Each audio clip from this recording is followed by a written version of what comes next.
So setting the mood of your short film can be done in a couple ways with a couple things. Pacing is the main thing, color grading is the other main thing, and then there's audio. Audio is actually the most important part, because any edit might look bad, then you put audio in it, and then you realize it's actually really good.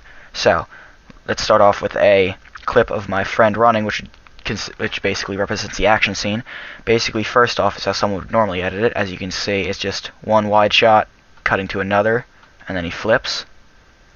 And then, how you would edit it to make it pace better, a little faster, have a little more action in it. Okay, so here is the proper way I would cut the scene. Basically, what you should do is put all your clips on the timeline. Sorry about that, I just shut up so you could see it. But what you should do is you should put all your clips on the timeline in chronological order, and then just take out the ones that don't work.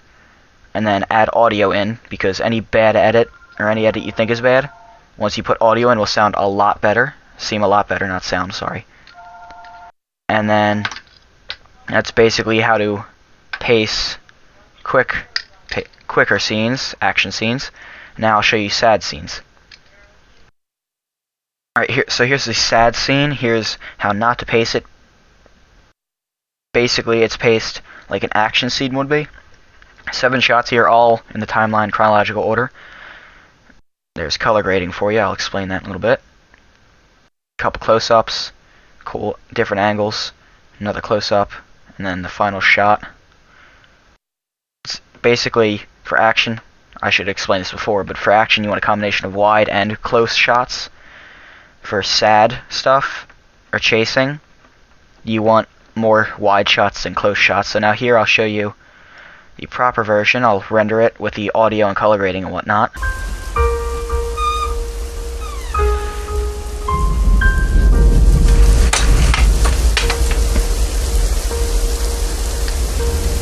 Okay, so I already talked about pacing, but let me just touch on it one more time. Basically, as you can see, this shot, there's color grading and correction, which I'll touch on in a second, but I took 7 shots of this, different shots of the whole scene, for the whole scene, and put it together in chronological order. And as you can see, it is paced rather fastly. The way it's cuts from shot to shot. Most of the shots are not on screen long enough to figure out what's going on. And there are too many close-ups. Basically, action-y, a lot of close-ups. Sad, not as many. You want more wide establishing shots. Now let's get back to grading and color correction. Basically, color correction is for a shot in a scene. So as you can see, this shot is yellowish. This one, without color correction, hold on, is a lot whiter. So basically, color correction evens out the shots in a scene, and color grading sets the mood. In most sad, scary things, it's more bluish and darker and dimmer. That basically is why we do blue. And then for the audio, what one thing is a sad song. Basically gives the people that are watching the sense that something sad or bad has happened.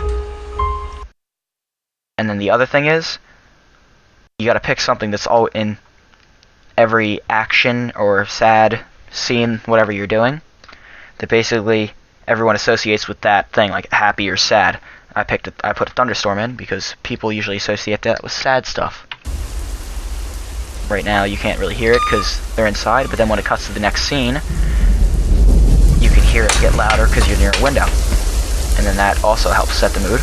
But that pacing, color grading, and audio combined all basically set the mood, the proper mood for your scene, and make the audience feel what you want them to feel. Now that's basically everything on how to set the mood for your scene. Thanks for watching.